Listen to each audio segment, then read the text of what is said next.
अस्सलाम वालेकुम दोस्तों।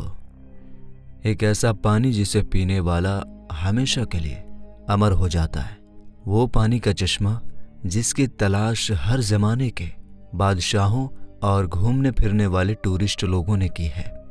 आखिर वो पानी का चश्मा कहाँ है और उस पानी को दुनिया के किस इंसान ने पिया था? पुराने ज़माने से ही रिसर्चर्स और घूमने फिरने वाले टूरिस्ट लोगों का ये मानना था कि ज़मीन की किसी जगह पर एक ऐसा चश्मा भी मौजूद है जिसके पानी में सभी बीमारियों को ठीक करने के साथ साथ जिस्म को अमर बनाने की ताकत मौजूद है। दुनिया के अलग अलग इलाकों में आब हयात यानी फाउंटेन ऑफ यूथ नामी इस चश्मे का जिक्र मिलता है। आब हयात के मानी आब बका या वो अमृत है जिसके बारे में ये खासियत बयान की जाती है कि जो इस पानी को पिएगा या इसमें नहा लेगा उसे कभी मौत ना आएगी और वो शख्स हमेशा जवान और जिंदा रहेगा। आब हयात को झरना या किसी तालाब की तरह समझा जाता है। शुरुआत से ही दुनिया में कुछ ऐसे लोग रहे हैं जो काफ़ी अमीर और ताकतवर थे। उन लोगों को हमेशा ही जिंदगी के ख़त्म हो जाने का या बूढ़ा होने का डर होता था। इसलिए ऐसे लोगों ने पुराने ज़माने में अपनी बढ़ती हुई उम्र को रोकने और इसे पीछे ले जाने के तरीक़ों की खोज करने की कोशिश की, जिसमें अहद वस्ता के मशहूर बादशाह और जर्नेल शामिल हैं। इतिहास में आब हयात का सबसे पहला जिक्र यूनान के पुराने मशहूर इतिहास के जानने वाले हेरोडोटस की किताबों में मिलता है। हेरोडोटस ने अपनी किताब हिस्टोरिया में अफ्रीका में आबाद एक पुराने कबीले का जिक्र किया है जिन्हें माइक्रोबियन कहा जाता था। ये बहुत ही ताकतवर, जवान, लंबे और खूबसूरत लोग थे जिनकी उम्र कम से कम 120 साल होती थी। इसके बावजूद वो जवान दिखते थे। हेरोडोटस के मुताबिक माइक्रोबियन सहारा रेगिस्तान और अफ्रीका के उत्तरी इलाकों में आबाद थे।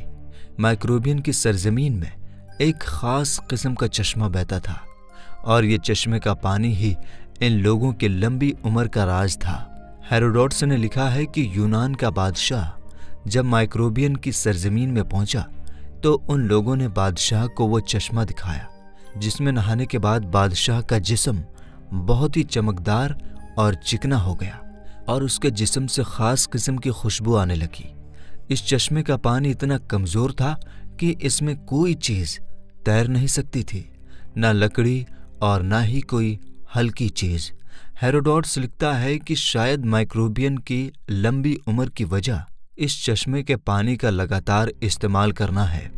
आब हयात का जिक्र इस्लामी किताबों में भी मौजूद है और इसके बारे में कई रिवायात नकल की गई हैं।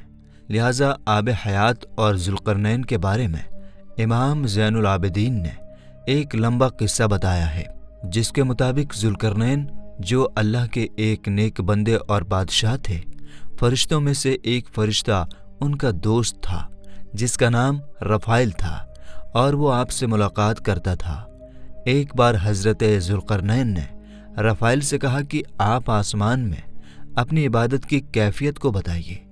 इस पर रफ़ाइल रो पड़े और कहा कि आसमान में ऐसे फरिश्ते हैं जो हमेशा हालत क़याम में रहते हैं, कभी बैठते नहीं और कुछ हालत सजदा में रहते हैं, जो कभी सर नहीं उठाते और कहते हैं कि ऐ परवरदिगार, हमने तेरी इबादत का हक अदा नहीं किया। यह सुनकर जुल्करनैन रो पड़े और कहा कि ऐ रफ़ाइल, मेरी ख्वाहिश है कि मुझे लंबी उम्र मिले ताकि मैं इसे अपनी रब की इताअत व इबादत में लगाऊं। इस पर रफ़ाइल ने कहा कि अल्लाह ने एक ऐसा चश्मा पैदा किया है जिसका नाम आब बका या आब हयात है।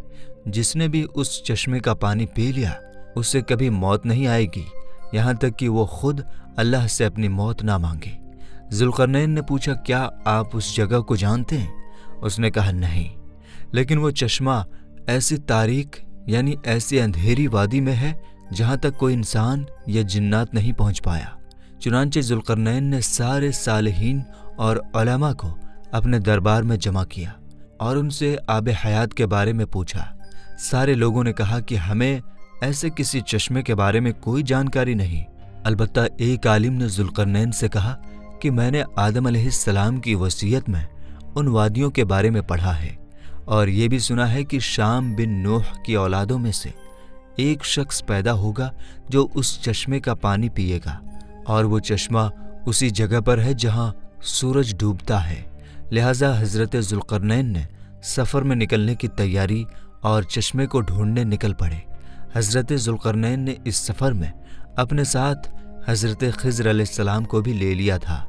ذوالقرنین اپنی فوج کے ساتھ لگاتار 12 سال تک یوں ہی پشچم کی طرف سفر کرتے رہے، اور ایک کافی لمبا سفر طے کرنے کے بعد آخرکار یہ لوگ اس وادی کے کنارے پہنچ گئے۔ ذوالقرنین نے اپنی فوج سے 6000 بہادر سپاہیوں کو لے کر اس اندھیری وادی میں داخل ہوئے جن میں خضر علیہ السلام بھی تھے۔ اس وادی میں داخل ہوتے ہی اچانک طوفان آ گیا اور زوردار بجلیاں چمکنے لگیں۔ ذوالقرنین کی فوج بکھر گئی، اور کچھ دیر بعد جب طوفان تھما تو حضرت ذوالقرنین داہنی طرف جا پہنچے، جبکہ خضر علیہ السلام بائیں طرف چلے گئے۔ خضر علیہ السلام اس اندھیرے راستے میں بھٹکتے ہوئے چشمہ حیات تک جا پہنچے۔ آپ کو سخت پیاس لگی تھی، لہٰذا آپ نے اس چشمے کا پانی پیا، اس میں غسل کیا اور اس پانی سے وضو بنایا۔ یہ چشمہ دودھ سے زیادہ سفید اور شہد سے زیادہ میٹھا تھا۔ وہیں ذوالقرنین ان اندھیری وادیوں سے گزر کر باہر نکل گئے، لیکن انہیں وہ چشمہ نہیں ملا، کیونکہ آب حیات ذوالقرنین کے مقدر میں نہیں تھا، جبکہ اس پانی کو پینے کی وجہ سے حضرت خضر علیہ السلام کو قیامت تک کی زندگی ملی، اور آپ ہمیشہ زندہ رہیں گے۔ دا الیگزینڈر رومانس نامی فارسی لیکھک، جو دنیا کی سب سے بڑی حکومت قائم کرنے والا بادشاہ سکندر اعظم کے بارے میں لکھی گئی ہے، اس میں بھی آب حیات کا ذکر ملتا ہے، جس میں بتایا گیا ہے کہ سکندر اعظم اپنے سپاہیوں کے ساتھ چشمہ حیات کی تلاش میں نکلا تھا، اور لمبے سفر کے بیچ وہ اس اندھیری سرزمین کے قریب جا پہنچا تھا۔ کہتے ہیں کہ جب سکندر اپنے سپاہیوں کے ساتھ اس اندھیری وادی میں پہنچا تو اسے ایک ندی ملی۔ اس نے اس ندی کے کنارے پڑاؤ ڈالا اور اس نے کھانے کے لیے مچھلیاں اور پرندوں کو پکڑا، لیکن جب سپاہیوں نے ان پرندوں کو اس ندی کے پانی میں دھویا تو وہ دوبارہ جی اٹھے اور وہاں سے اڑ گئے۔ سکندر اعظم کا ماننا تھا کہ وہ ندی جنت کے کسی ندی سے بہہ کر اس زمین پر آ رہی ہے، اس لیے اس میں زندگی دینے کی طاقت موجود ہے۔ اس پانی کو سکندر نے پیا یا نہیں، اور وہ سرزمین کون سی تھی، اس کے بارے میں اتہاس میں کوئی جانکاری نہیں ملتی۔ اگر غور کریں تو اسی طرح کا واقعہ حضرت موسیٰ علیہ السلام کے بارے میں قرآن مجید میں موجود ہے، جس میں آب حیات کی طرف اشارہ کیا گیا ہے۔ واقعہ کچھ یوں ہے کہ موسیٰ علیہ السلام ایک بار بنی اسرائیل میں خطبہ دے رہے تھے، تو ایک شخص نے پوچھا کہ لوگوں میں سب سے زیادہ علم کس کے پاس ہے؟ حضرت موسیٰ علیہ السلام نے جواب دیا کہ میرے پاس۔ اس پر اللہ نے حضرت موسیٰ علیہ السلام کو پیغام بھیجا کہ آپ کو میرا ایک بندہ ملے گا جو 2 دریاؤں کے ملنے کی جگہ پر موجود ہے، یعنی جہاں 2 دریا کا پانی ملتا ہے وہاں موجود ہے، جسے میں نے اپنے علوم میں سے ایک علم عطا کیا ہے جو آپ کے پاس نہیں ہے۔ موسیٰ علیہ السلام نے ان سے ملنے کی خواہش کی۔ اللہ تعالیٰ نے حکم دیا کہ اپنے ساتھ ایک مردار مچھلی کو لے لیجیے اور 2 دریاؤں کے ملنے کی جگہ پر جائیے، اور جہاں وہ مچھلی گم ہو جائے وہیں آپ کی ملاقات اس بندے سے ہوگی۔ لہٰذا موسیٰ علیہ السلام نے اپنے ایک خادم کو ساتھ لیا اور مری ہوئی مچھلی کے اوپر نمک لگا کر تھیلے میں رکھا اور ساتھ لے کر سفر پر نکل پڑے۔ جب وہ چٹانی علاقوں میں پہنچے تو اس تھیلے کو ایک چٹان کے اوپر رکھا تو اچانک وہ مچھلی زندہ ہو گئی اور جھرنے کے ایک راستے کے ذریعے ندی میں چلی گئی۔ جس جگہ وہ مچھلی گم ہوئی اسی جگہ موسیٰ علیہ السلام کی ملاقات اس بندے سے ہوئی جس کا نام خضر علیہ السلام تھا۔ اب سوال یہ ہے کہ وہ مچھلی جو مردہ تھی وہ زندہ ہو کر اس دریا میں کیسے چلی گئی؟ لہٰذا امام ابن کثیر اور طبری جیسے جلیل القدر مفسرین کا قول ہے کہ جس چٹان پر موسیٰ علیہ السلام نے اس مچھلی کو رکھا تھا اس کے نیچے آب حیات کا چشمہ تھا، اور اسی پانی کے چھینٹے پڑنے کی وجہ سے مچھلی زندہ ہو گئی تھی۔ اسی طرح ایک لاطینی سیاح جان مینڈیول کی کتاب دا ٹریول سوس جان مینڈیول میں بھی چشمہ حیات کا ذکر ملتا ہے، جس کے مطابق ہندوستان کے دکشنی علاقوں میں موجود کولام یعنی मालाबार की खाड़ियों में बहुत सारे पहाड़ हैं और उसी जगह पर आब हयात का वो चश्मा मौजूद है। अपनी किताब में जॉन मैंडेविल ने लिखा है कि सफ़र के दौरान जब वो कोलाम के इलाकों में पहुंचे तो वहां उन्हें एक ऐसा कुआं मिला था जिसमें अलग अलग मसालों की खुशबू आती थी और वो खुशबू हर घंटे बदल जाती थी। आसपास रहने वाले लोगों के मुताबिक इस कुएं के पानी से बीमारियां ठीक होती थीं और इसका पानी पीते रहने से इंसान बहुत लंबे वक्त तक जवान बना रहता था, जिसे विल ऑफ यूथ कहा जाता था। 11वीं सदी में आब हयात की कहानियां फिर से तब मशहूर हुई जब साल 1165 ईस्वी में प्रिस्टन जॉन ने बाज़नदीनी बादशाह को एक ख़त लिखा जिसमें उन्होंने अफ्रीका के एक इलाके का जिक्र किया था।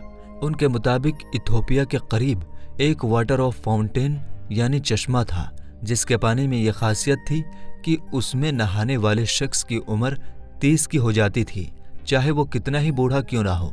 ईसाइयों की किताब यूहन्ना के मुताबिक जो शख्स भी आब हयात के उस चश्मे में दाखिल होगा उसके जिस्म में मौजूद हर तकलीफ और हर जख्म ठीक हो जाएगा। जबकि एक नज़रिया ये है कि आब हयात ज़ेरे ज़मीन यानी अंडरग्राउंड दुनिया में मौजूद है।